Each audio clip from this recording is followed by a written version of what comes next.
Good evening, Kripa ma'am. Good evening, sir. Good evening, Shall Rajesh we start, sir? Yes, just a second. Good evening, Rajesh sir. Yeah, hi, good evening. Good evening, sir. Can we start, sir? Yeah, definitely, yes. Yes, sir. Okay. Sir. Yes, ma'am. Go ahead, ma'am. Okay, sir. Good evening to one and all. I take immense pleasure in welcome you to the 5 days faculty development program and student development program on emerging technologies in transforming business model from 24th November 2020 to 28th November 2020, organized by Department of Management Studies, SJBIT. We are in a period in which the technologies are at emerging, researching, and converging. Organizations across all the sectors are positioning themselves to outpace this competition by embracing, implementing innovative technology-based business model to create differentiated value. So we make use of this platform to learn how technology play in enabling this business model. Let us all make use of this 5 days FDP and student development program to learn how the technology in transforming the business model. Before we start, I seek the blessings of Puja Mahaswamiji with due respect from our principal, Dr. Ajay Chandran, and constant supporter of our department head, Dr. Mamata J, who encourages and made this FDP and student development program possible. I request our department head to speak few words on this occasion.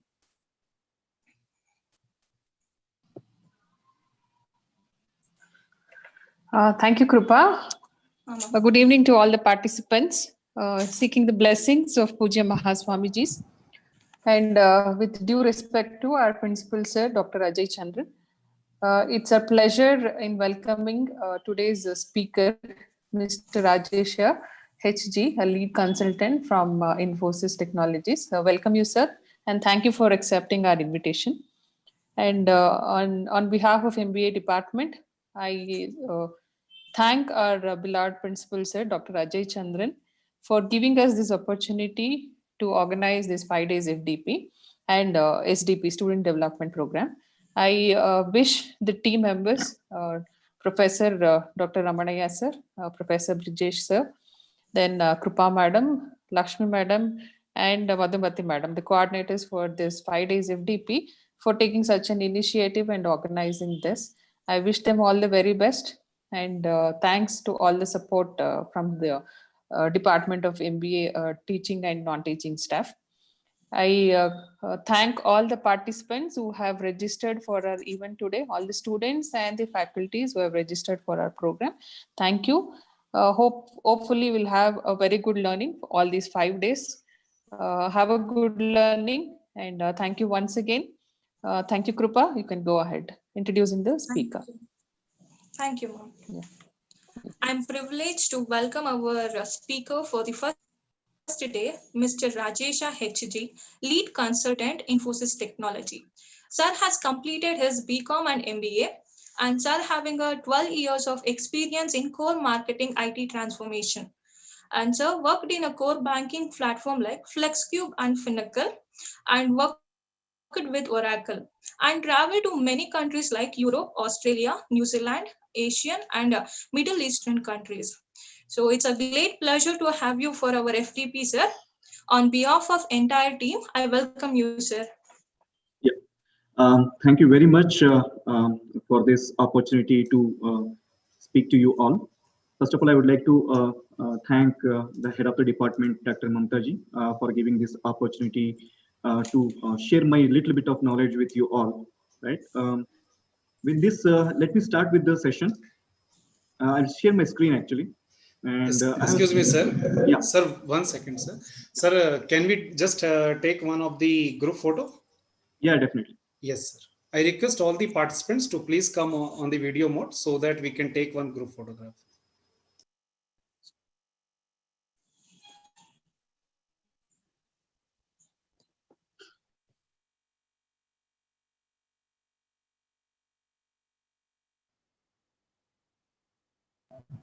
Brijesh sir, good evening.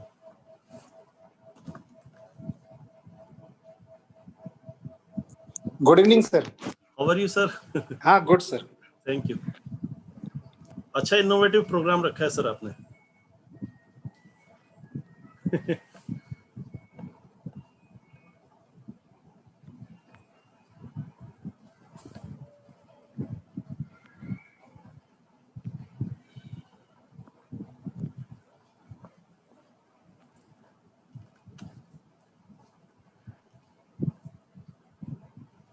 Mamta ma'am, good evening.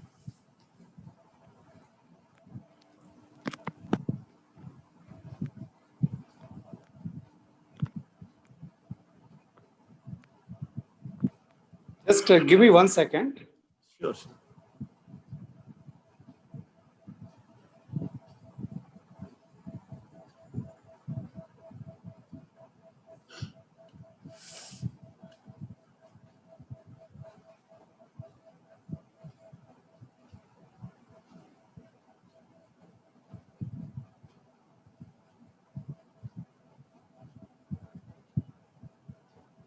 Yes.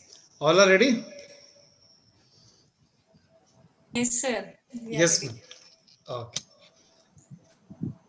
Okay. Rajesh sir, over to you, sir. Madam, 1 second, just 1 second, sir. Oh, okay, sir.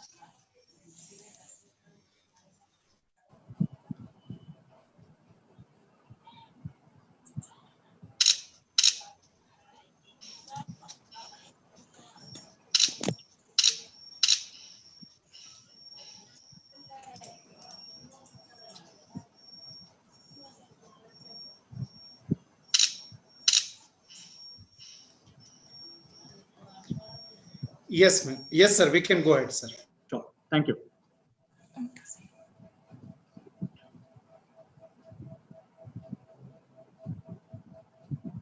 Right. So we're able to. Okay.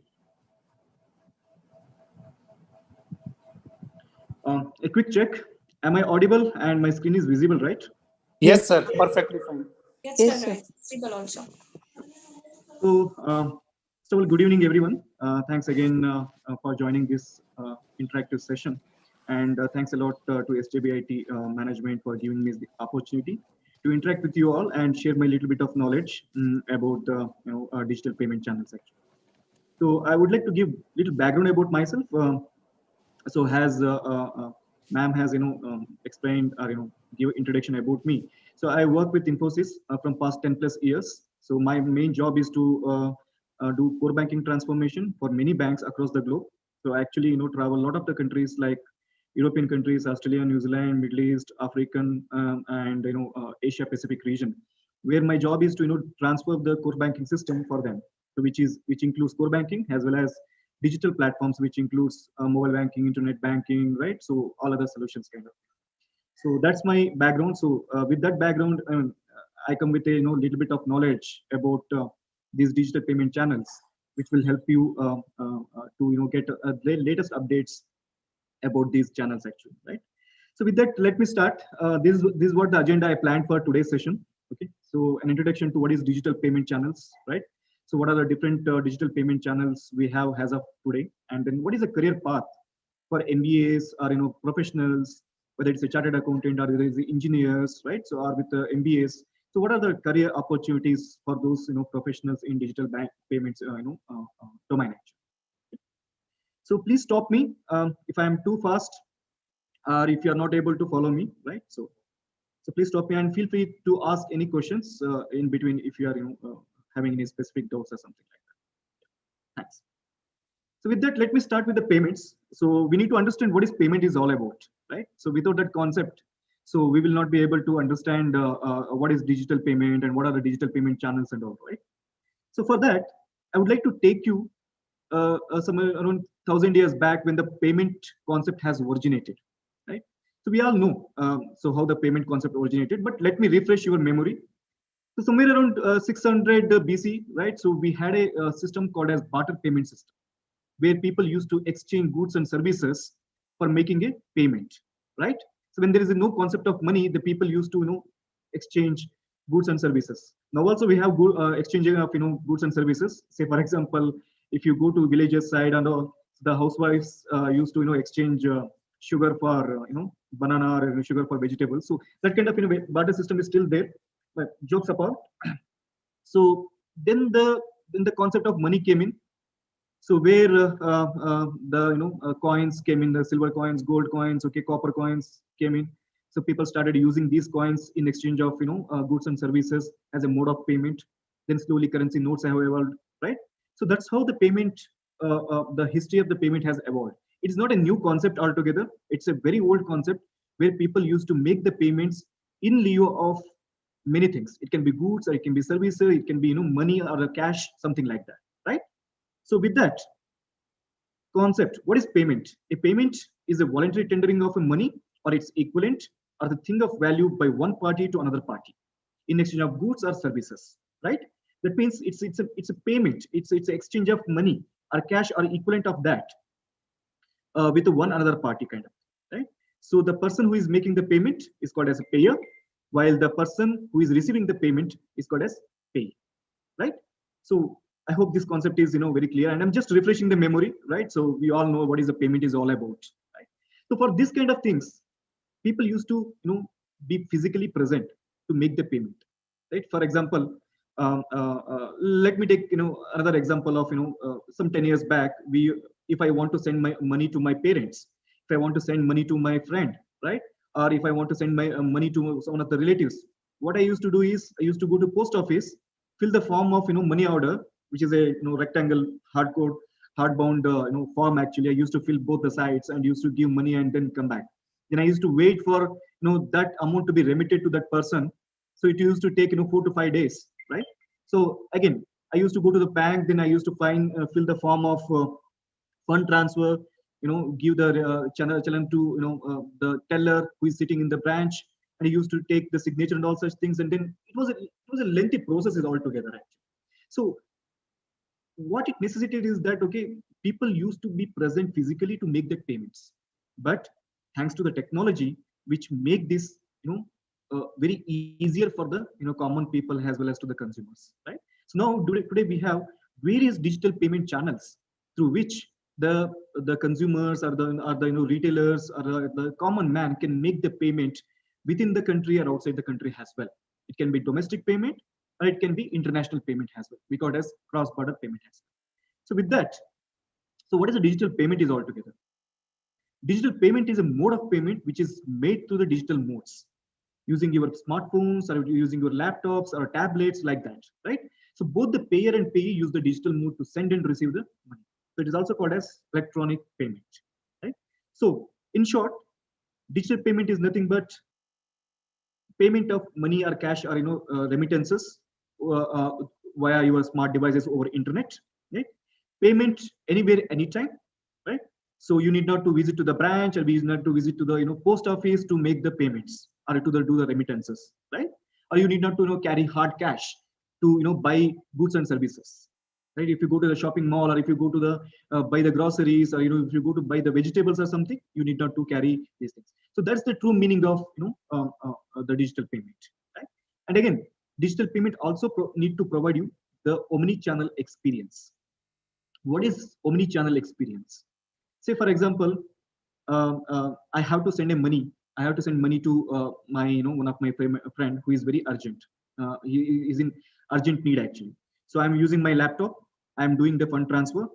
Suddenly the Wi-Fi has gone, or the network connectivity has dropped, right? So I was not able to continue the transaction. The transaction get just saved it. I was not able to do it, right? So then I will go to my mobile. I will reach to my mobile and I continue the transaction, right? So that means it's a channel hopping. So I start with one channel and complete it in another channel. So that is called as experience or channel hopping experience for a digital payment. So these are some of the essential ingredients for a digital payment is all about. Okay. So with that, I just summarize what is digital payment and what is payment is all about. So digital payment is nothing but it's a payment via digital devices or smart devices over internet or without internet as well. So the person need not be physically present. He can do the banking or he can do the payments at his convenience anywhere, anytime, right? Without the dependency of the bank or the premises, the brick and mortar construction required for that. Okay, so that is about the digital payment. So with that, let me move to what are the digital payment channels, so which is the core important topic of today. What are the digital payment channels which is making it happening for the common people, for the consumers or the retail banking consumers, to make the payment without at convenience, without visiting the bank or post office kind of, or the financial institutions. Let us have a look at this. So the list I have presented here is very very indicative list kind of thing. There are a lot of other channels are available today. Okay, some of them are banking cards. So we'll see that what are the banking cards available, like credit card, debit card, virtual card, cashless card, right? Or the travel cards, prepaid cards. So there are so many cards are available. USSD. So still it is relevant in today's scenario where internet connection is not available. You can still use your mobile to make the payments to anyone across the country. AEPS, Aadhaar-based, Aadhaar-enabled payment system. So using the Aadhaar authentication, you can make the payment. UPI, Unified Payment Interface. that we are commonly using it in Google Pay or Phone Pay, right, or the Amazon Pay kind of thing, so or Paytm kind of thing. So you can do that. So then the mobile wallets, again, Paytm mobile wallet or the Amazon payment, Paytm wallet kind of thing, or Airtel wallet kind of thing, right? So there are a lot of wallets available in the system, okay, in country. So you can use them as well. Prepaid cards, point of sales, internet banking, mobile banking, micro ATMs. So, and then social media banking kind of thing. So these are some of the channels through which you can make the payments conveniently anywhere, anytime. Right. Sir, can you please explain USSD and AEPS, sir? Yes. I'm coming to that. I will move to the next slide. I will explain in detail. Okay. Just allow me to move to the next slide, and then I will explain in detail. So first, let me get into the internet banking and mobile banking first. Right. So we all know the most commonly used payment channel in today's situation is, today's circumstances is, okay, our mobile banking and internet banking. Almost all the banks, financial institution, private banks, payment banks, okay, or any fintech players. Like fintech players are nothing but payment, Paytm, Amazon, right? These are the fintech players actually in the system. Phone Pay or Google Pay, they are the fintech players. So they all offering the mobile app through which you can conveniently make payment at any places, right? So say for example, I want to do the fund transfer to my friend or to a parent, I can do that. If I want to do the recharge, right? So my mobile recharge, I want to make the electricity bill payment, right? Or D2H recharge, right? Or any other payments, I can do it using my mobile banking. Right? So similarly, internet banking, which provides access to your lot of payment transactions through laptops or web-based kind of thing. There's no app, but you need to log into your internet banking, and you can do this as well, right? So you can. There are a lot of operations and all you can do it. So let me quickly show you one such operations. So you all having it, but for the sake of people who are not using it, so I'm just trying to show you one such thing. Right? Yeah, I hope you're able to see my screen.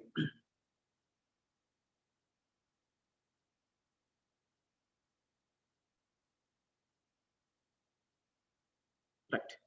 So this is my mobile banking application, right? So this is my mobile banking application where I do a lot of payments, whether it's a fund transfer or my mobile recharge or my electricity bill payment, everything I do it using my mobile banking actually. So right. So there's an option called as fund transfer here. If I go here, I can do the fund transfer, right?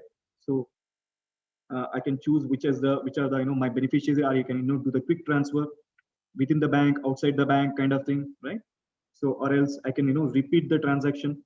So for example, I have done the transactions here, so I can repeat those transactions like this, right? I can do that. Similarly, I can do the bill payment also, right? So like for example, postpaid bills, I can do the postpaid bills, electricity bill payment, right? Gas payment, or my D2H recharge, right? So insurance payment, tax payment, water bill payment, FASTag, right? Landline or broadband, LPG cylinder booking, loan repayment, any other payment I can do it, right? So this is one of the mode of the payment digital channel commonly being used in today's area, right? So nowadays everyone is using this. Almost all the banks are providing the mobile banking application for their customers, except cooperative banks, where some of the cooperative banks are still not not digitally enabled to make such payments or something like that. But almost all the banks. Similarly, the SBI also provides YONO app.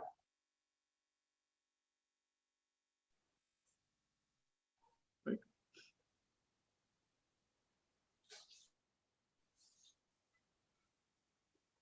So here also you can make the payment like YONO app, right? So there's a YONO Cash available here. So you can make the quick transfer. You can do the transfer using the Beam UPI kind of thing. So you can do that.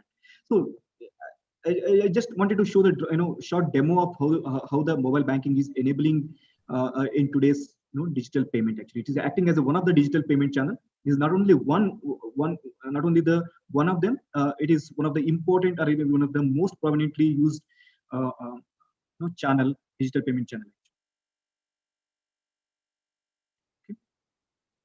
So then similarly, so we do have internet banking, where so you can log into your internet banking login and credentials, where again you can do a lot of operations. You can add the beneficiaries, you can remove the beneficiaries, modify the beneficiaries, you can do the fund transfer. So the fund transfer can be within the country or outside the country as well. Currently in India there are 4 important payment systems are available, so which we will see it later point of time.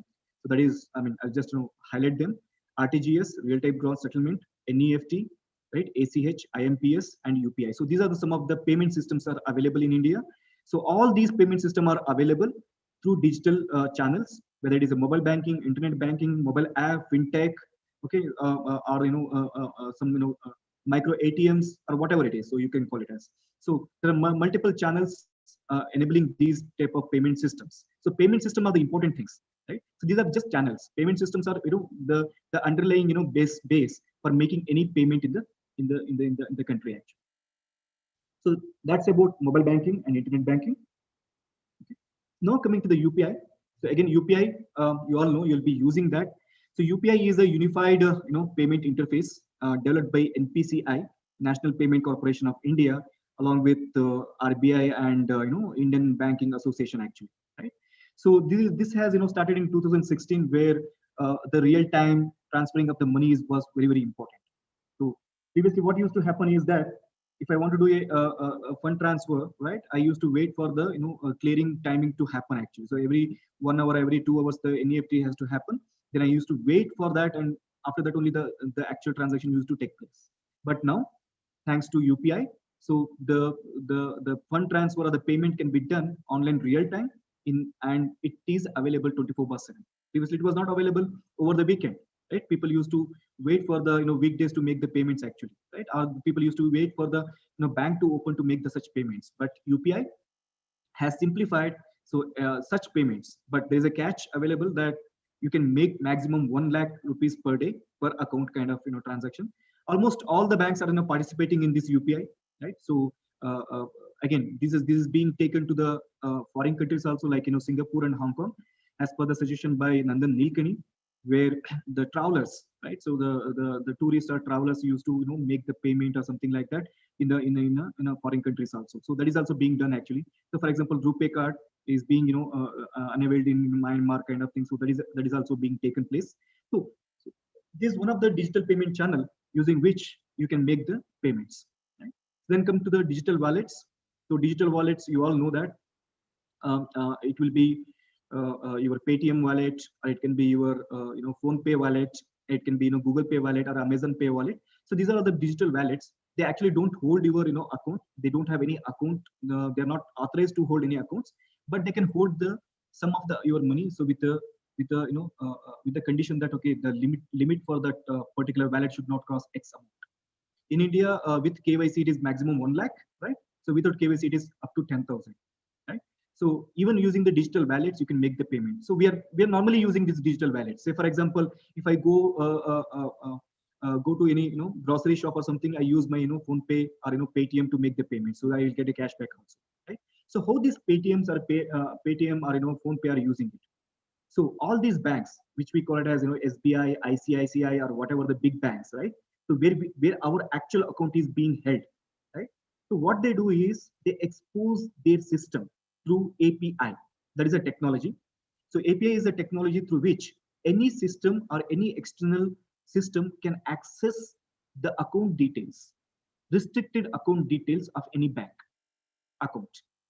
Say for example, I have a Paytm account. My mobile number is registered in that. Okay, I can choose which bank it is. So my bank will expose my data, the limited data, my account number, my balances, or whatever it is. So it will expose the limited data to via APIs. And in this API services, actually when I make the payment, the system actually makes the automatic outbound call to my bank system, and then my bank system validate that whether this account is valid, whether the balance is sufficient or not. Okay, can I honor this particular payment? Once the payment is honored, the system will automatically make the again outbound call to the these digital wallets, right? So this is called this concept is called as open banking in other countries, and it is being legal, or it is become mandatory in most of the countries. Like in Australia, it has become a law actually. So and in European countries, again, open banking become a law. That means every banks has to expose their systems via APIs, right? So anyone should be able to access these things with the authorization. Say for example, I want to make the payment using digital wallet. It will send an authentication to my bank via OTP, and I have to authenticate it. Unless authentication, the bank will not be able to share the details with that. So again, this open banking has become a very important concept, and it has become a law or an act or a mandatory for most of the Western countries, like European countries, and US, as well as in Australia, right? Australian ANZ region, right? So it's a mandatory to expose the APIs. See, in India, RBL Bank, DBS Bank, ICICI, many banks are exposing their APIs, limited APIs, to these digital wallets. Okay. Again, UPI also based on that as well. So UPI doesn't hold any of your account. Right? If you see here, it's the interface. The name itself is interface. UPI doesn't hold any of your account. Your account lies with the scheduled bank. Say for example, SBI or ICICI. Right? So but UPI calls these accounts via API calls or open banking concept. Now coming to USSD, so that's what the question was actually. So all these previous things like internet banking, mobile banking, UPI, all such things is able to do such payments only when there is an internet available, right? If you don't have any internet in place, right? So what you do? So can you do the payment? No, you have to visit to the bank, right? Can you check the balances? No. Or can you receive the money, or can you send the money? Can you send check your profile? No. But USSD payment system still available in India, where you can do the banking transaction or make the transaction using your mobile without internet, right? So how it is? So I'll just show you one small demo of that, so that then it makes more clear to you.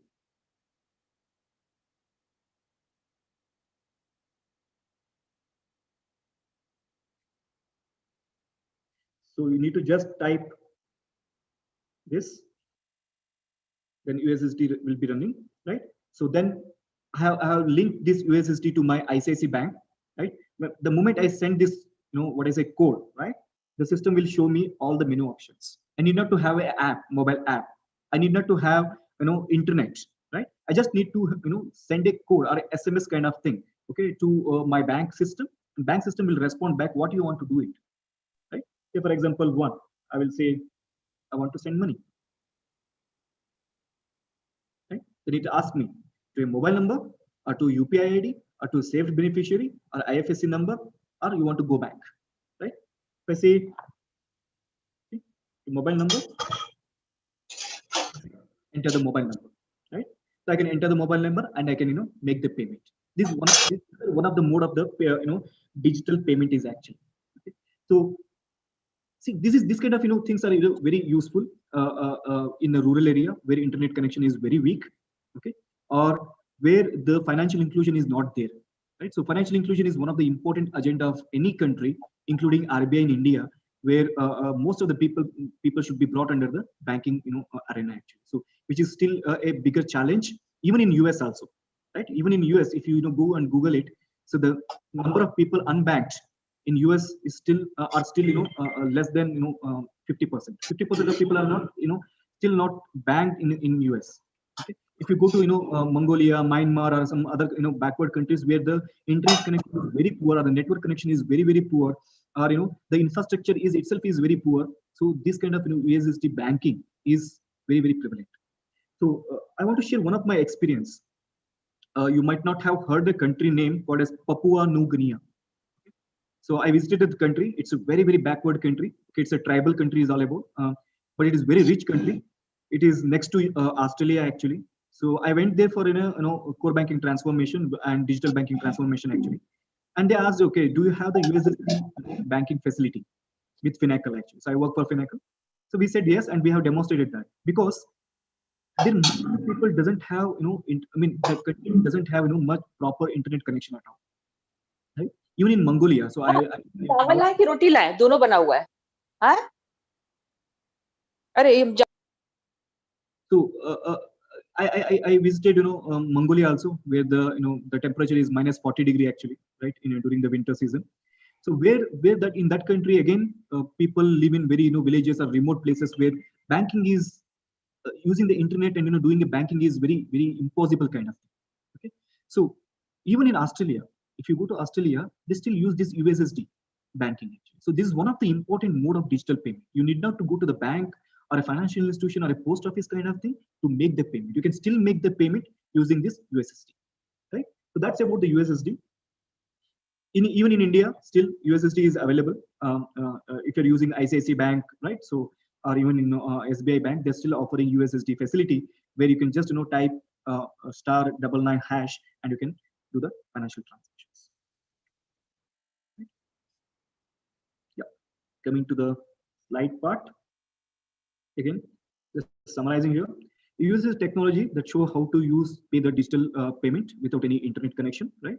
So you definitely need a mobile, okay, to do the fund transfer. There are a lot of things can be done, like fund transfer, checking the balances, okay, generating the bank statement, any other things you can do. You can do the password change, everything, okay, receive the money, send the money kind of thing. And again, in India, it is available in 12 languages, including Kannada, English, Hindi, Tamil, Telugu, so any other language if you say. Up to 12 languages, it is available. Okay, you can do the transaction digitally, okay, without visiting the bank using the USSD mode of payment. Again, AEPS is also a similar kind of thing. So AEPS is nothing but Aadhaar-based, Aadhaar-linked enabled payment system actually. So it is not being used very very frequently, or it is not popular at all, I can say. Okay. For that, you need to link the Aadhaar card, then it generates the virtual account virtual number, link it to your this thing, and go to a particular place, a particular shopping mall or something, give that particular number, right? Then authenticate using the Aadhaar number, get a OTP. So a lot of things are there, but that is not a famous kind of thing. APS is not one of the famous payment system in India actually. But yes, USSD still many people are using in India, specifically in rural area, suburban area, where the internet connection is very poor kind of thing, right? Again, social media payment, this is another new thing. But sir, this USSD, it still requires internet during some time? No, zero internet requirement is required for USSD. Okay, sir. Okay, thank you, sir. So then coming to the social media payment. Okay. So recently RBI has given a nod for WhatsApp payment. May I have a question? Yeah, please. Yeah, good evening. I'm Dr. Vandana on this side. Hi. Hello, sir. How safe this is? USSD? Because nowadays we often, recently, my, a fraudulent activity happened in my account. And, I just wanted to know how safe it is. I mean, using this USSD, how safe it is? USSD is definitely very much safe. Okay. So, because it does not involve any internet. Okay. So hackers will not be able to see the message coding happens, okay, between them, because whatever the message you send, okay, using the USSD, it is completely encrypted. Okay. So, and since the internet is not there, it is not able to decrypt by any hackers. Okay, thank you. So but when you see the mobile banking, internet banking, or UPI, specifically Android based platform, are very vulnerable to the hackers. Okay, very vulnerable. So let us look at this security issues aspects in the coming slides. I will talk about that. Okay. So let me finish this digital payment channels. Then we'll see the security part and the existing payment channels or payment system available in India and across the globe actually. Okay. So then coming to the social media payment, again, this is again very famous upcoming payment channel, digital payment channel across the globe actually. Specifically in European countries and US and in very advanced countries, this social media payment is taking very precedence actually, right? So you can do the payment using the WhatsApp or Facebook Messenger, or you can even tell your Alexa, hey Alexa, can you make the payment for buying this particular product? Alexa will make the payment from your Amazon Pay or Amazon wallet actually, right? So there are other social media payment systems are available. So let me just quickly show you. I'm not sure, okay, whether you have observed it or not. In WhatsApp, there's a new thing has come here.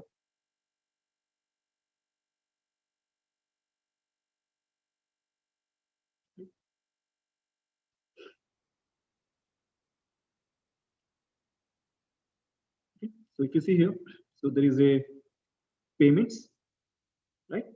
So add your banks. Again, it works under open banking idea. Open banking I already explained, right? So Beam UPI, UPI is again a new payment method which is originated or which is developed by NPCI, National Payment Corporation of India, along with RBI, right? So they have again enabled this using the WhatsApp. So you can add the banks, add the payment methods. It gives all the banks available in the as per your um, in the country, right? So you can choose the bank, which bank it is. Then you can verify your phone number and link your bank account to WhatsApp, right? So once you, so I'll just do that.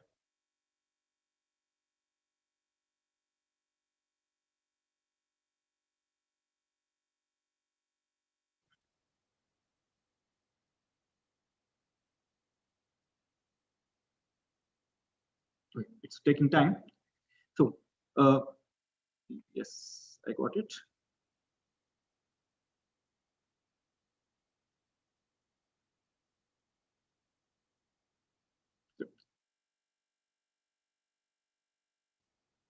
Okay. So I'm not able to share my screen because of the security issue. Okay. So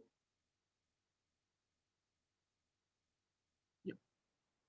So this is how a WhatsApp payment actually works. Okay, so for example, I want to add any of my bank account. I can add multiple bank accounts actually. Okay, there is no limitation to that. Once I make add the payment, this thing, I can actually make the payments actually. Okay. So say for example, one of my friend has asked.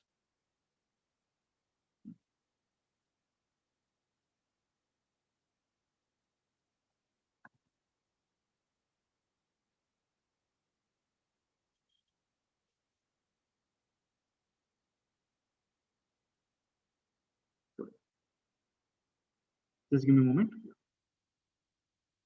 Yeah. So to receive the payment, you need to set up this. Okay, I can send.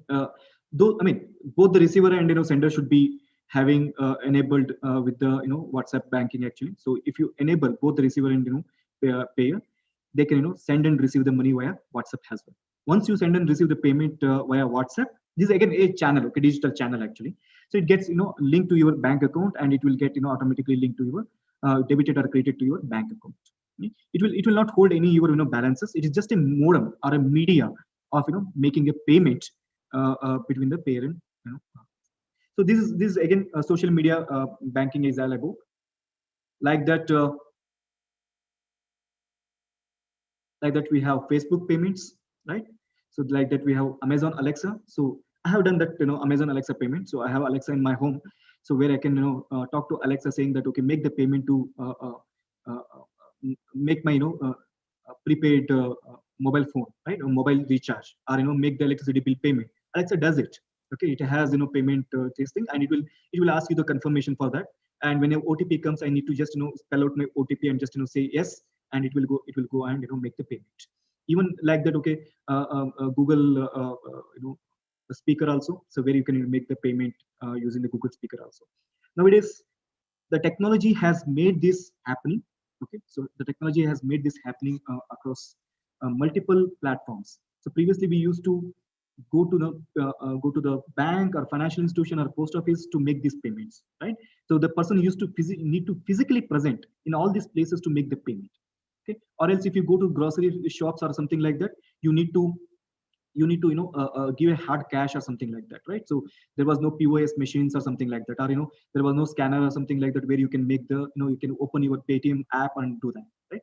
So nowadays with the technology, everything has improved, right? Again, security is the concern, but yeah, with the technology being evolved, security, extra layer of security has been added in all these things. Okay, so there is something called as independent auditor like Ernst and Young, right, and PwC and all will be doing this auditing with many of these applications. Whether it's a WhatsApp or Paytm or something like that. The security audit we call it as, right. So every year they have to go under the security audit. Okay, they will do a lot of testing and all with these apps and all, and arrive at the security. But Android is very vulnerable to these hackers or something. Because I'll talk about those security part at a later point of time. So some of them, some more are like banking cards. Again, another mode of digital payment is banking cards. You all know what is debit card. You all know what is credit card, which is linked to your account, right? Contactless card is again another new technology, which most of your people people are using it. Contactless cards are nothing but Wi-Fi enabled card, or we can say that. Okay, so where the Wi-Fi picture is there in your card, you just need to tap on the POS machine or the swiping machine. You need not to swipe it. You just need to tap your card to make the payment, right? So the distance should be at least should not be more than 4 centimeters. So within the 4 centimeters, the system will be able to read the radio transmission and will be able to make the payment. Okay, so it actually used the NFC technology, that is near field communication, right? Even using your mobile phone, right? So for example, Samsung Pay. So I have my Samsung Pay where I have linked my debit card or something like that. So I just go and tap my mobile phone to the POS machine, which will read my Samsung Pay and make the payment. So when I go to Spain or Belgium, right, I used to use my Samsung Pay card where my travel card is also loaded into that, right? So I just need to tap my mobile phone, or I need to tap my the travel card which is issued by my company actually, right? So these are some of the cards which are available. Then virtual card is also there. So virtual card is not a physical card. It is again virtually generated with a CVV kind of thing. Whenever you want to make a, it can be credit card also, it can be debit card also. Whenever you want to make an online shopping kind of thing, so you can use this virtual card to make the payment. This is also another mode of digital payment actually. Right? Then again, prepaid card, again it's preloaded, so you can use up to the limit kind of thing. Then travel card. So travel card is essentially required for the travelers, right? So it is a multi-currency card again. Okay, so that is also a kind of digital payment mode. So these are all some of the banking cards. So which also acts as a mode of digital payments, right? So these are some of them. So there are micro ATMs are there. So micro ATMs are not very much being used across the globe kind of thing. So wherever there is a financial inclusion is required, where microfinance being granted by some of the financial institution at a rural place or something like that, their agents used to carry these micro ATMs where they authenticate the customer either by swiping the card or either by inputting some of the authentication like OTP or something like that, and then do the financial transaction like deposit or withdrawals kind of thing. So micro ATMs are about that. So these are some of the channels. Okay, so these are some of the channels of digital payment, right? So coming to the technology part, right? I already spoke about that, but let me summarize again. So previously, everyone used to go to the bank where the bank has a banking system that is called as core banking system. Just like Finacle, Finacle is a very big core banking system across multiple models, whether it is a CASA account, deposit, term deposit, or loans, payments, remittances, okay, treasury operations, wealth management operations, insurance, or whatever it is. It has multiple sub-modules, right? It's a very big platform, core banking platform. So people used to go there. The teller used to log in into this system, right? That is not being accessible by anyone except the bank officials, right? So now, to make these payments, customers has to go to the bank. Otherwise, they cannot access their system. They cannot, complete this transaction, right? Now, thanks to the technology that it has been exposed to each and every places, right? Whether this fintech, so fintech has come into place. So like, Paytm, like Amazon Pay, Google Pay, right? Many fintech players are there, right?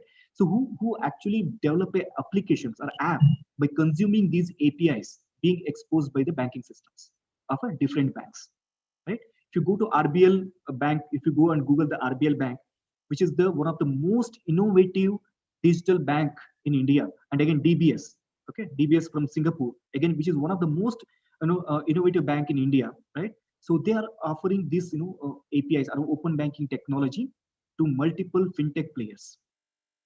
Fintech players can be anything. So Paytm is one of the fintech players. Right? Sir, what is the expansion of API? It depends. So per consumption they charge actually. Okay. Or No, number what is the full form of API, sir? API is it's programming interface actually. So I'm Okay, not sir. very sure. I'll just get back to you. Okay. So 1 second. I'll just inform you. Yeah, I will explain. I will tell the full form to. You can Google it also. Okay, we normally use API actually. Okay. So What is the meaning of API, sir? Okay, that's what. Okay, meaning of API. So API is a protocol actually. Okay, so it is a technology of a protocol of exchanging of the messages. Okay, between the two systems. Say for example, bank has a one system. Okay, so bank core banking system within their server they have a one system, right? So Paytm is another company, and they have their system, like software, their servers, everything. These two systems or these two softwares sit into different servers. They don't sit in the same servers, Right. but they have to talk to each other. Okay, so how they talk to each other using the API mechanism. It's a technology. Okay, interface. Yeah, interface. Yeah, it's a technology where two systems talk together. Sir, in case of UPI, how does the system work basically? Okay, so like UPI, earlier in core banking, there was a system of clearance of the demand draft, like which used to take several days, right, sir? Right. But now it is done instantly. So, what is the mechanism, sir? Can you please elaborate, if possible? Okay. So now, previously, what was happening is in clearing house. So there was a central clearing house where all the payment used to go there. Okay. On a scheduled time, the RBI or the clearing house has to release those and make the debit and credit. It used to take specific gap, right? So I used to do like now. Say for example, 10 o'clock I initiate the transaction. 12 o'clock something it used to complete the transaction at the other end part. But now UPI use the instant accessing like interfaces. So what it does is it is a platform where all the banks are connected to it. Okay, so all the 142 banks are connected to that particular platform where it has all the information. Okay, so when I initiate a transaction from my UPI ID, okay, so the system will automatically validate online real time which bank it is, okay, which is the account being linked to it using again API, and that API is online real time. That was the concept of open banking and API is all about. So thanks to the open banking and API, which is making it possible. Previously it was not there. So because two banks were not talking to each other, it was routed to clearing. Right. Now there is a platform available which is making it accessible to each and everyone through APIs. Right. So that is the reason the flow of information between the two systems, one from ICICI Bank, another from the SBI, is possible through APIs. UPI uses this interface. Sir, the role of clearing, it has been taken over by API, you mean to say? Exactly. Still clearing house is there, ACH is still there, RTGS is there, NEFT is there, but increasingly being used payment systems are IMPS and NEFT, UPI. so this is one of the improved version of previous clearing. Previous the clearing house used to do it in a batch mode, right? So every 2 hours, 3 hours they used to do it in a batch mode. Now it is everything online real time, and API is making it possible. Okay, sir. What earlier the clearing house was charging some fees to the banks, right, sir? Right. What about now? API is currently free. Okay, UPI is currently free. There is no charges. Okay, sir. So going forward, okay, based on number of transactions or something like that, so they might charge. Okay, sir. Thank you. So see, it is all messaging. So previously, what was happening is that we need to understand the underlying basic concept of payment systems. Okay. So the UPI or all these things are mechanisms of making the payment. But what are the concrete payment system available within India? Okay, so that I will cover it later point. I mean in the coming slides also.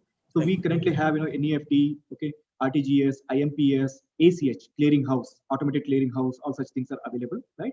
So So UPI is one of the mechanism to use any of these payment networks and use and make the payment. So coming to the security part. Okay. So again, technology, there are a lot of technologies available, right? So there is a blockchain technology is also available for making a payment for the corporate payments actually. So blockchain payment is being used for the corporate payment. So what is blockchain? So blockchain is something bringing everything under the single ledger. That means, say for example, I initiate a transaction. Someone is sitting in the US, he has to receive the payment. Rajesh sir, please unmute yourself, sir. Rajesh sir. Yeah, fine. Yes, sir. Okay, sorry. Yeah. So okay, I'll just repeat it. Okay. Yes, so sir. Yeah. So in case of, I mean, all these payment modes we talked about, right? So those are all retail payment modes, right? So which also includes corporate payment modes as well. But yeah, so most of them are domestic payments, right? So we use all these payment methods. Most of them we are using it for the domestic payment methods. What if I want to send money to someone in US, or if I'm working in US, I want to do the remittance to my parents, right? Then there comes another payment system called as SWIFT, right? So SWIFT, finance people, everyone knows that. Okay, so what is SWIFT is all about? It's a world biggest company, okay, which is a messaging company actually, which actually does the transmission of the payment messages from one bank to another bank. It has laid down a lot of message formats like MT101, MT202, right? MT103, payment messages, right? Trade messages and all, something like that. So actually, it uses the messaging format or XML formats to transmit the messages. It has a central server where the bank initiate the transaction. It send a message to the payment Swift server. Swift server receive it. Okay, it validate it, and then again pass it on to the receiving bank kind of thing, right? So Swift is a central alliance alliance server actually, so which actually receives and send the Swift messages for a cross-border payments. Okay, so whatever the channels that we have seen previously are all for the domestic payments. Swift is for the cross-border payments actually. Okay, so again, coming to the technology part again, blockchain technology is another important technology specifically for the corporate payments, right? So there are two parties involved, like importer or exporter, right? So who initiate a transaction or who makes the payment, like trade payments, for example, for the letter of credit or for bill payment or something like that, right? So once he makes the payment, so other party and this person who makes the importer, who makes the payment, should be able to track everything in real time, right? So that is being handled using the blockchain. Right? The blockchain is actually joining the series of events, right? And every party to the transaction. If you take this particular transaction, there are four parties involved. One is importer, another is exporter, one is importer bank, another is exporter bank, right? All these four parties should be able to track where the money is, right? So for example, if I initiate the transaction, exporter can see that, okay, yeah, Rajesh has initiated the transaction. I can see that, right? So it has received by, ICICI bank. Say for example, it is my bank. So the importer bank or the exporter bank can see that, yes, he has received and it has initiated. It has gone to the, Swift Alliance server, right? So from there it will go to exporter bank. From exporter bank it will go to the exporter account, right? So this entire chain can be seen using the blockchain technology, but it is a closed network actually, right? So where both the parties should be participating in this particular network. So this is one of the I can say half successful technology in current terms, but it is very successful in Bitcoin payments and all such things. Okay, but in case of banking payments, it's still evolving. So a lot of evolvement has to be done. Now coming to the security part. So specifically Androids, right? So Android phones are very vulnerable to these security hacks. Even I faced hacking of my mobile app, and a lot of money I lost actually, and I used to file a complaint, then it got resolved and I got my money back. That is a different story altogether. But yes, please do not use any public Wi-Fi. See, if you go to IRCTC or Yeshwanthpura railway station or Majestic railway station, so they provide Google provides actually free Wi-Fi, right? If you go to the bus stand or something, they actually provide free Wi-Fi, or into the mall. Please don't use at all. Okay, so because though the hacker can see what you are doing it, So if you're using that, please use the virtual keyboards. For example, if you're using your laptop or something, so every internet banking they enable the virtual keyboards actually, so you can use that. Okay, always use your personal or own devices. Never ever use any public device. Say for example, if you go to airports, there are a lot of systems available with the internet connection. Never do your banking transaction in those systems. Right?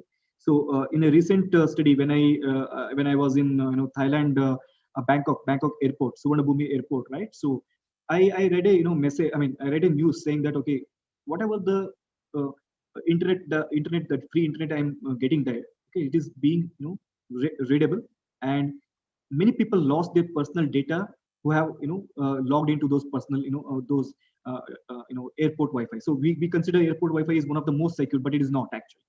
Okay, so from after that I stopped and started using lounge specific Wi-Fi, so which is little bit safer, but I'm still avoiding any banking transaction using public Wi-Fi. And always use your own mobile and own laptop, which is very safe actually. And enable the biometric authentication like your fingerprints. So that is a two-factor authentication again. Okay, and always enable the two-factor authentication. So you do the mobile fingerprint authentication as well as OTP authentication. It has to be done. Then only the transaction should be completed. Again, ICICI Bank adds furthermore security. So it comes to the security part.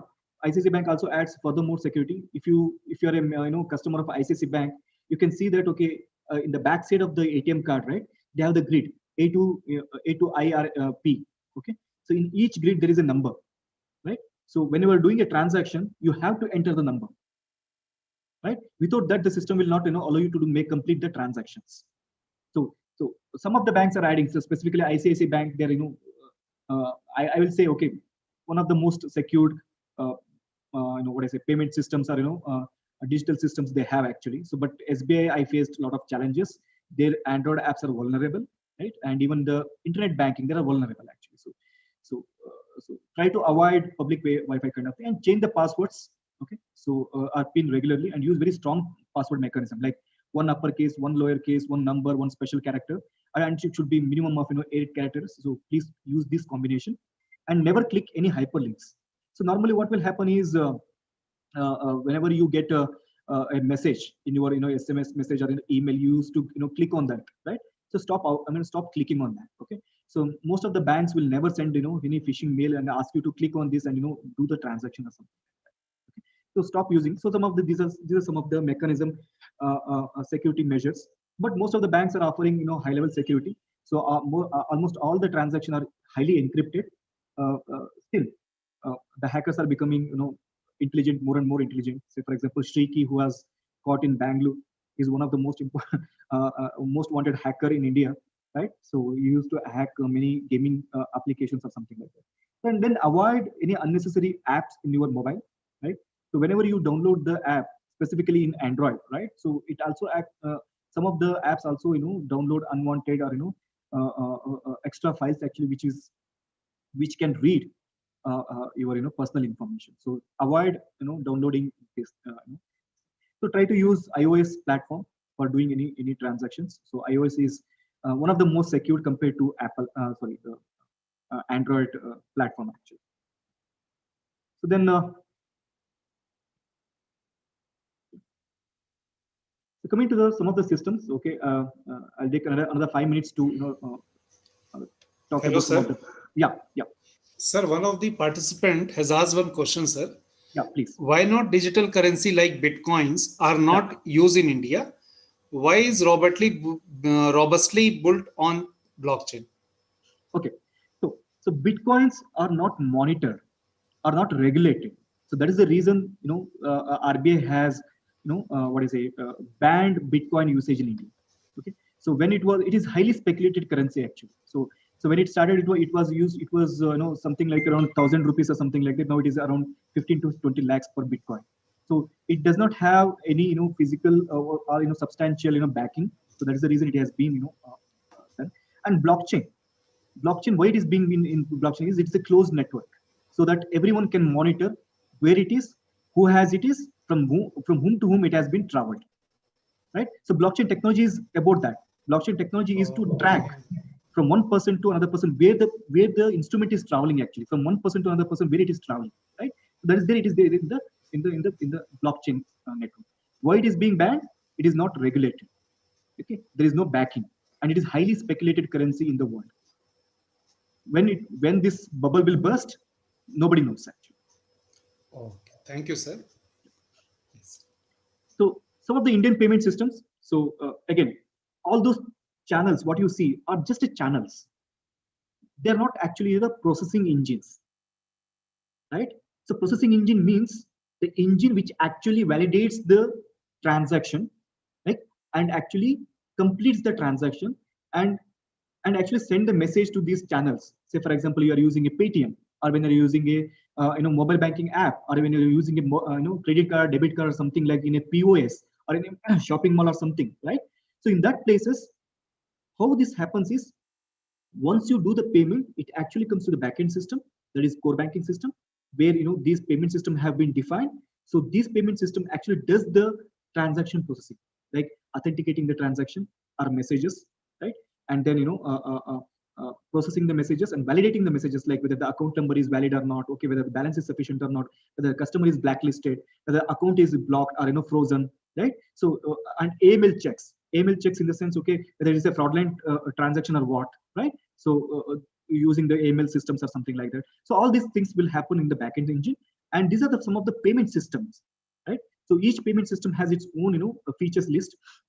For example, RTGS, real-time gross net settlement, which is a low volume and high value transactions, right? So if I want to send 2 lakh rupees in one go, right, I can do it, okay, using RTGS in a real time. But if it is an NEFT, so I can do a small high volume and low value transaction, I can use NEFT, right?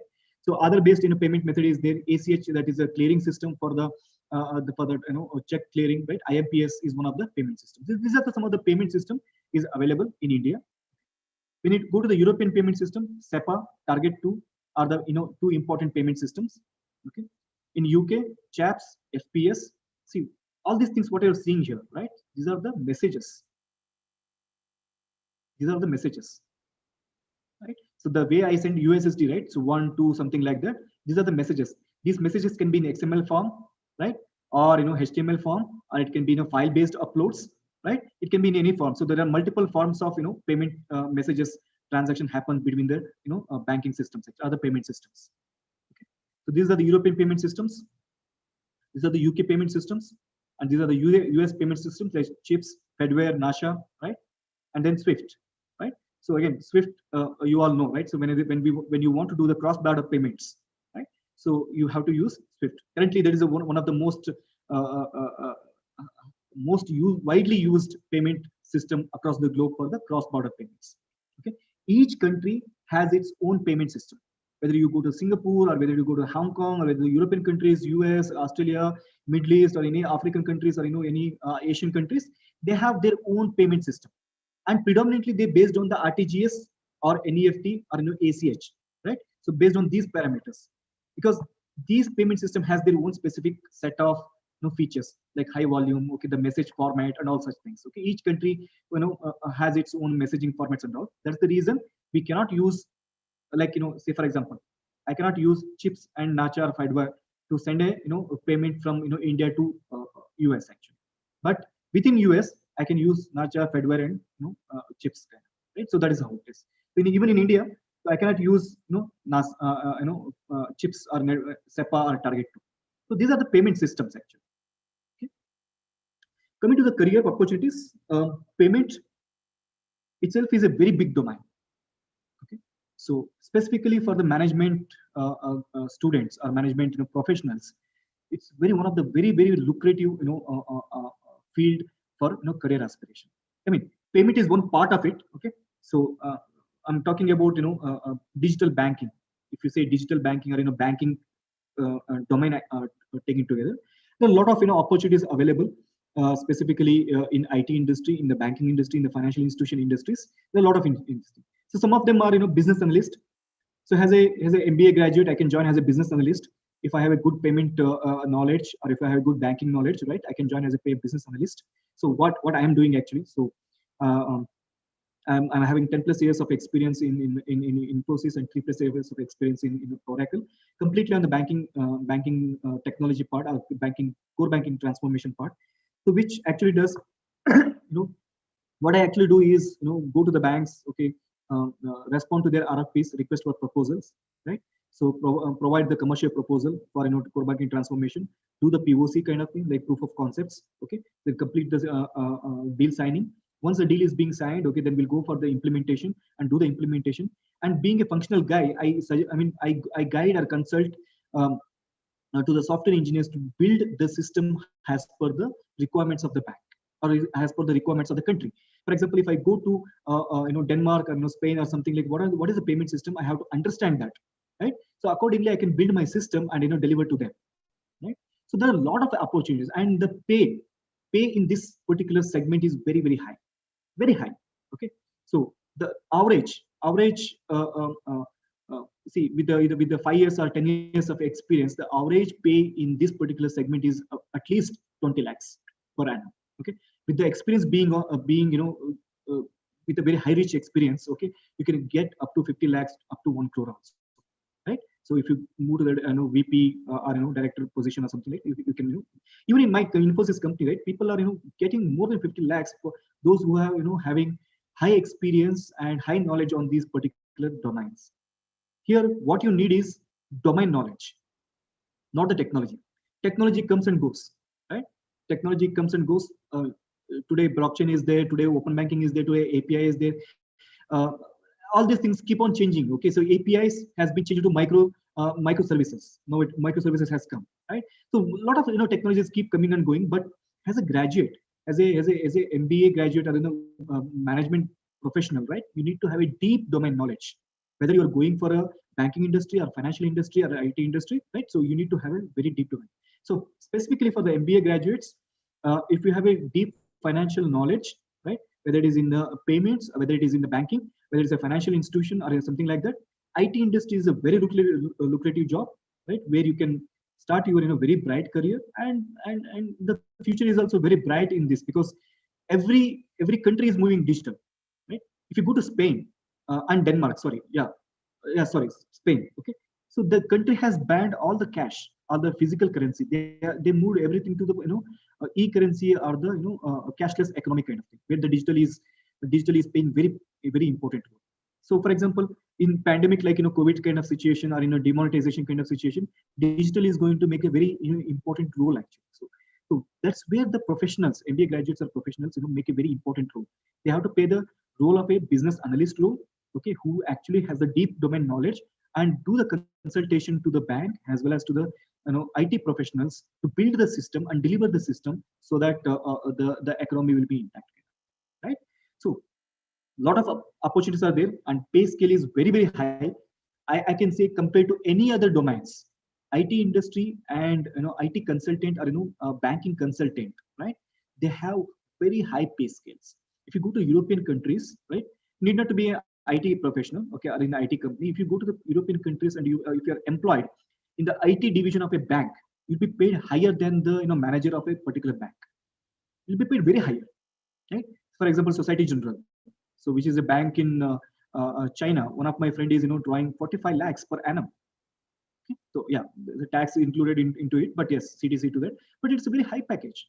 Right? So my suggestion is, or my request is that, okay, have a deep domain knowledge. So whatever you're reading in MBA is definitely useful, but you need to be cope up with the current technology, current terminologies, right? So what is APIs? What is open banking? What is blockchain? Right? So what is fintech? Right? So what is cloud computing? What is big data analysis? Right? So you have to go through all these particularly important topics.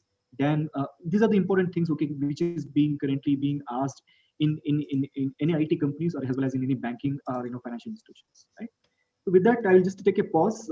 If there are any questions, I will take it, or we can conclude the session for today.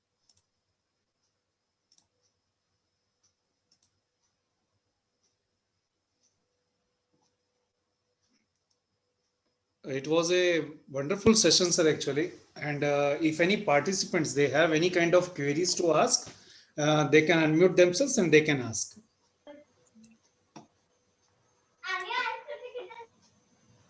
sir. This is Srinivas. Hi, hi, sir. Can you able to hear me? Yes, sir. Yes, sir. Please go ahead. Yeah. When we are speaking on blockchain technology, basically the sender and receiver will get the notifications, right? Yes. See, it's not the without- notifications. No, it is not the notifications. Okay. Yeah. So they'll get a a web-based URL kind of thing.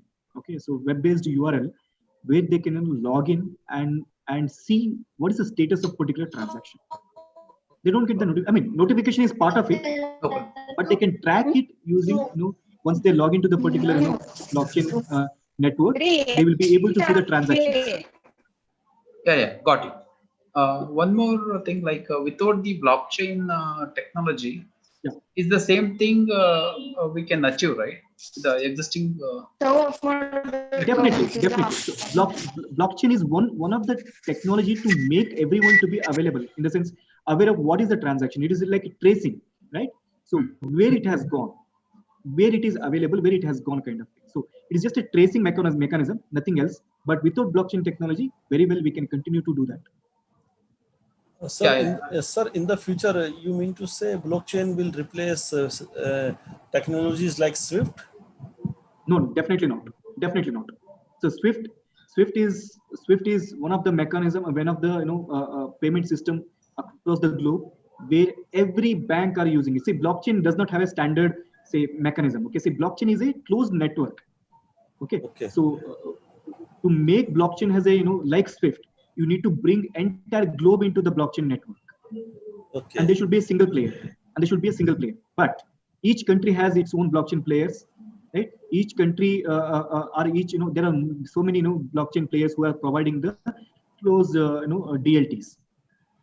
Right? So it will not replace SWIFT at all. But sir, in future, if all like internet has connected all of us together, if blockchain also connects all the banks together, then I think it can happen one day. Am I correct, sir? So definitely not. Definitely not. Why? Because I will tell you the reasons for it. Okay? Blockchain implementation is a costly affair. It's very costly affair. Okay. So you need to have a necessary network and necessary infrastructure to have every bank into that particular network, which is very difficult. Okay. So even if you consider, okay, in future also, say in next 10 years also, SWIFT cannot be replaced at all. Because see, blockchain currently is though it has place in trade finance and payments and all places, SWIFT has defined certain set of payment messages for the trade finance, remittances, and normal payments that cannot be replaced. But sir, then why blockchain technology is being adopted by the people for transacting across the borders? What is the main advantage in comparison to SWIFT, sir? Yeah. So SWIFT is, see, now I send a message using the SWIFT. Okay. Right. Sir. That's it. I will not know where it is. Okay. Okay.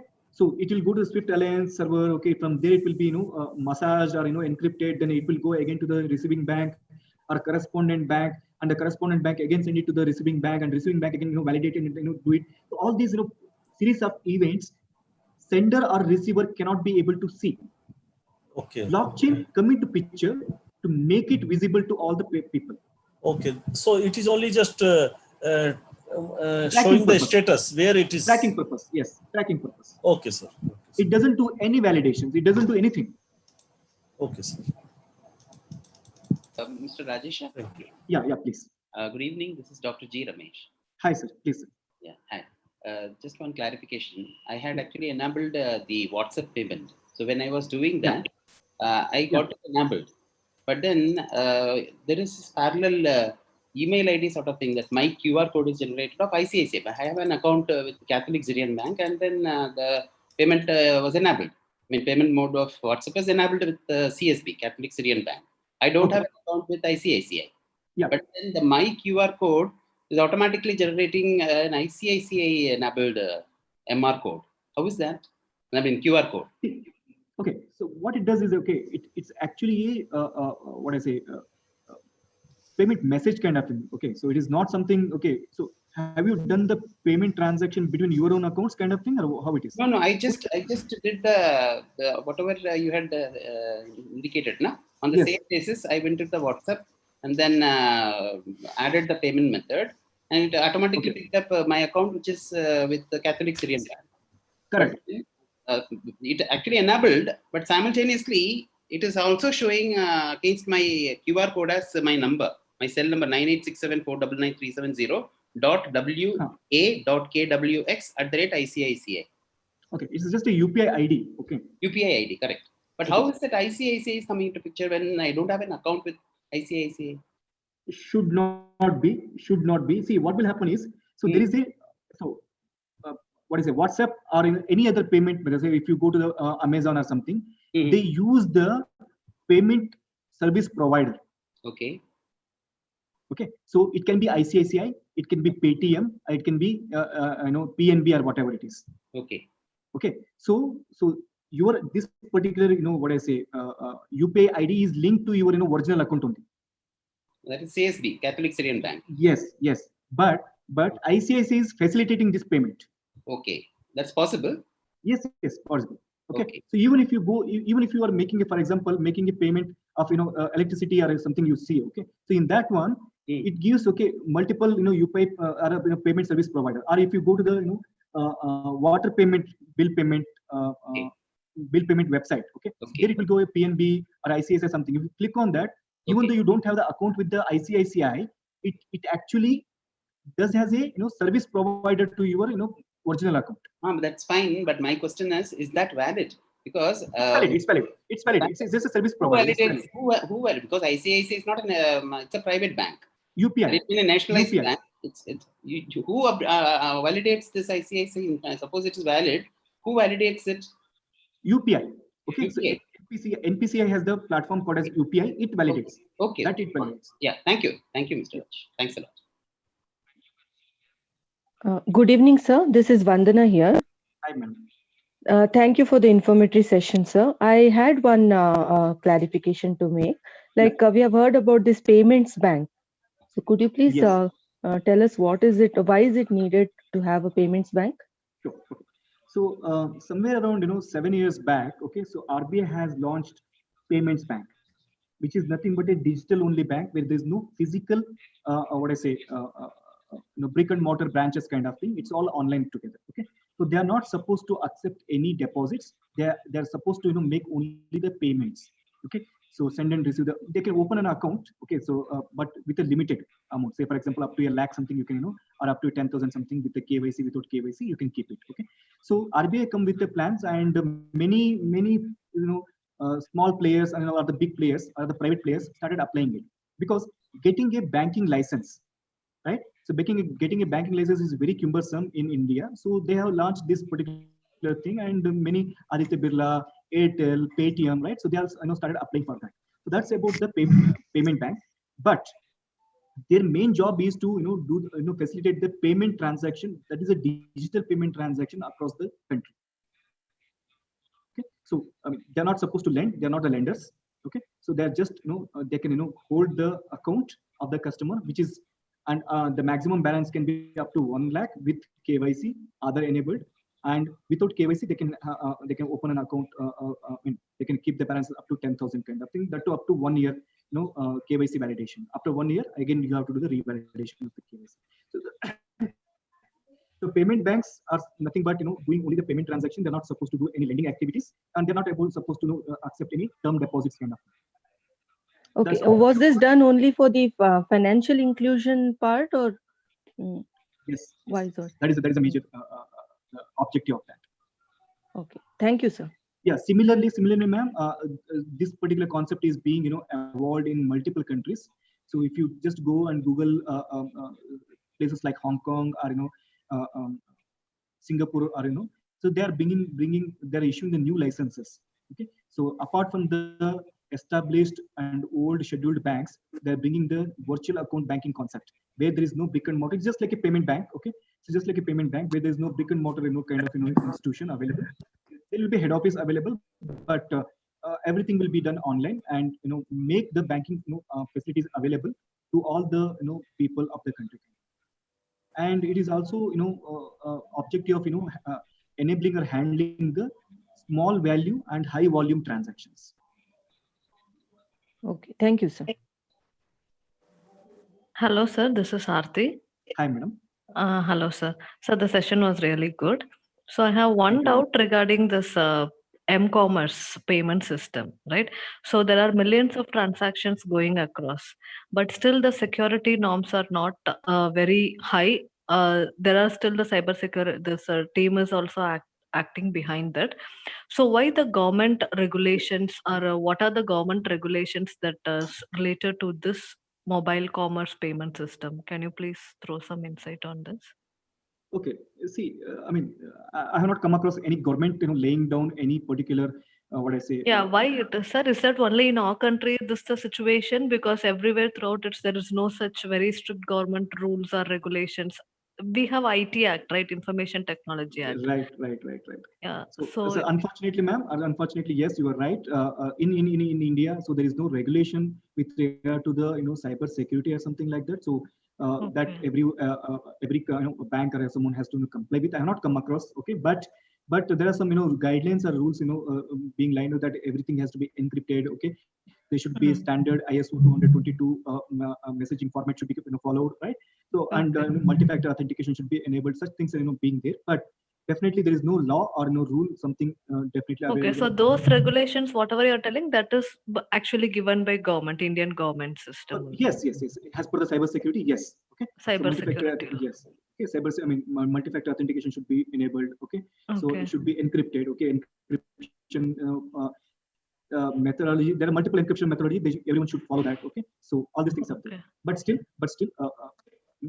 all these e-commerce platforms are vulnerable, specifically Android. Okay, so I suggest everyone to avoid Android. Okay, sir, thank you. Hi, sir, this is Kritika. Yeah, hi, ma'am. Sir, I'm a student. Yeah, please tell me. Sir, I have a doubt whether it is related to this session or not, but still I wish to ask you, sir. Please go ahead. Sir, our finance minister Nirmala Sitharaman has announced bank mergers in last 2019. Yeah. Whether for some point or for some time, does it affect the digital payment?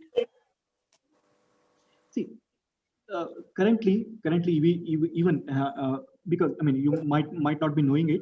So Finacle is being implemented. Finacle is a core banking system. Okay, Finacle is a core banking system being implemented in almost 75% of the banks in India. Okay, so one of the largest core banking provider in India actually. Okay? So what we are doing is that we are merging and bringing everything into a single platform. Okay, so currently some of the projects are going on in India where the merger happened. So we are bringing both the banks into the single platform, migrating all the accounts into the single platform, and providing the digital experiences through single platform. So that is taking place. That will take another 2 to 3 years of time, where once the merger is completed, once the migration from the old system to the new platform is completed, this digital payment will going to be continued in a new platform actually to all the customers of both the banks actually. Okay, sir. Thank you so much. Again, it's a very cumbersome, yeah, please. Sorry the session was very informative. I have gone through some of the fintech companies are becoming competitive, and they are giving they have their threat to the main banking systems in India, like SBA or some other banks. Can you give some your thoughts into that? Definitely. See, for me, okay, so if you ask my opinion, sir, okay, so fintechs are definitely not a threat to the established banks. So some of the banks like ICICI, okay, HDFC or DBS or some big private sector banks, and some big banks like SBI, okay, even Canara Bank is now coping up with that. So SBI, fintechs are providing the giving the tough competition to these banks, but they're not going to eat the business of these banks. Okay, the obvious reason is that the trust and sustainability. So as an Indian, I will definitely not open an account with Paytm Bank, Paytm Payment Bank, or Airtel, though they are providing the deposit account. I'm not opening it. I still have an account with ICICI and this one. So only I'm using it because of the better customer experience, and I'm linking my my original account with them again. So ICICI is coming with new technological innovations. It's one of the most innovative bank, private sector bank in India. So, and even SBI is also coming with Yono app, which is another tough competition to the fintech companies. But fintechs are not very sustainable. That's what my thought actually. Okay, so they might compete with them for some of the years, but they will not be able to make any profits actually. So if you see Paytm, they're still in loss, right? So Airtel Banks is also still in loss actually. So Aditya Birla Bank is also Payment Bank is also, it's still in loss. So they will not sustain in the longer run. I mean, they might sustain if these older banks like SBI, PNB, Canara Bank, does not make up themselves to these competition, they might sustain, but still these bank will hold good actually. Yeah, you're right actually. Yeah, these people have to take initiative, right? They should be in a competition, right? Yes. So these banks are doing it. Say for example, if you take SBI, they're doing very good effort. So it was not the same bank which we were seeing it 10 years back, right? So they're providing a lot of online digital services actually. So previously I used to go everything for every transaction I used to go to the SBI branch, Dollar Colony branch. But now it is not the same case. I can do much things from online banking and digital banking. So for that I need not to open an account with Paytm or Airtel banks. Yeah. Thank you, sir. Hello, sir. Yes, hi, sir. Hello. Hi, sir. Please go ahead. Yes, sir. Myself, Vijay Vikas, student of SG18. Hi, Vijay. Yeah. Yeah. Now I am pursuing MBA, sir, through background of finance. Yeah. Yeah. I need some key points that where I have to give some importance about the subject where I get a business analyst, because we did, as a student, we didn't get any experience. Yeah. So, yes, sir. Yeah. See, as a business analyst, to become a business analyst, right? So yes, sir, that is possible. Yeah. So that is possible in IT industry majorly. Okay, because IT industry majorly demands business analysts. Okay, specifically in banking and finance domain actually. Okay, so I suggest you to have a deep domain knowledge of the banking and financial institutions. So what is trade finance, right? So what is payment, right? So like for example SWIFT, right? So how the SWIFT works, how the trade finance works. For example, if I issue a LC, so how it travels. So what is the amendment of LC? What are the types of bills? Okay, how the bill payment will be done? How is the import life cycle works? Okay, how is the export life cycle works? How the foreign remittances works? So you need to have a very deep domain knowledge of these things, right? So if you answer these questions during the interview, then you are no one can stop you in the to become a this. So if you try to get a job in bank, say for example, okay, say in ICICI Bank or any other bank, okay, any other jobs, okay, so later point of time you can easily move to the IT company. IT company respect banking professionals a lot. I'm talking specifically on the banking part, okay? So not the other domain, like not in marketing or something. I'm not talking about that, but I'm talking about the banking or finance domain specifically. If you start working in any financial institution, or if you start working in any banks, right? So IT company welcome you with both the hands. Okay, so because the knowledge that you bring from there is very, very important. It's just like business analysts are nothing but knowledge bank. You need to have analyzing skill. Solutioning is very, very important for a business analyst. Solutioning means, say for example, tomorrow you go and visit a bank, say in Singapore or Hong Kong. They say that, okay, I have this problem, can you please solve it? You should be able to solve that problem by providing you functional knowledge.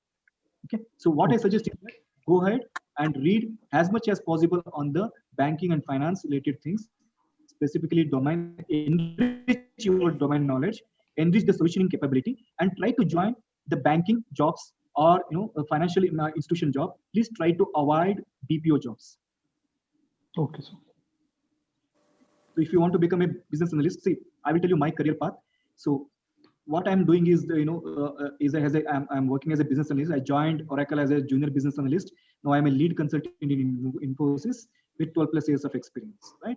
So I actually go to the multiple banks, discuss with the CEOs, CIOs, understand their pain points. I come with the solutioning, and I respond to RFI, RFPs, and I provide the proposals and actually implement the solutions to their banks. Actually, right? It's one of the very lucrative. So I suggest all the not only finance people but also the marketing students, right? So there is a high pay package, awaiting in the IT industry. Very high package. Okay, so to give some code for the marketing people, right? So with the experience of 15 years of experience, okay, my senior, actually, my 15 to 20 years of experience, my senior, actually, they're drawing up to 80 lakhs to 1 crore for the digital for IT selling, actually. So there is a high career opportunities available for the finance as well as marketing people in the IT industry. So please avoid the what do I say, BPOs. Yes, sir, definitely, sir. Thank you, sir.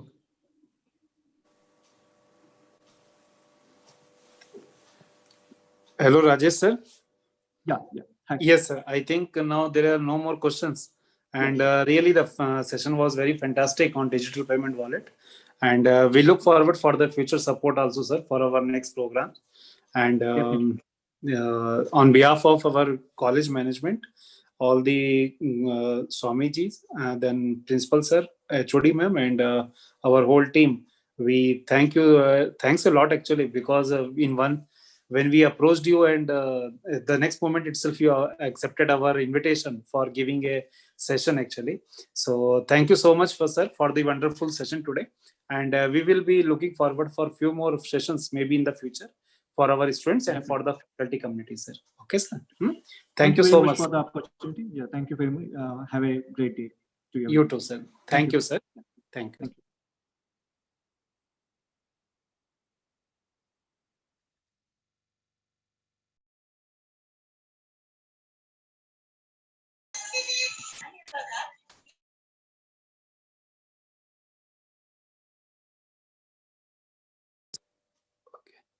So we all will meet tomorrow, okay, at the same time by 7:15. Please log into the ID, and for all the days, ID will remain same. Okay. Have a nice time. Take care all.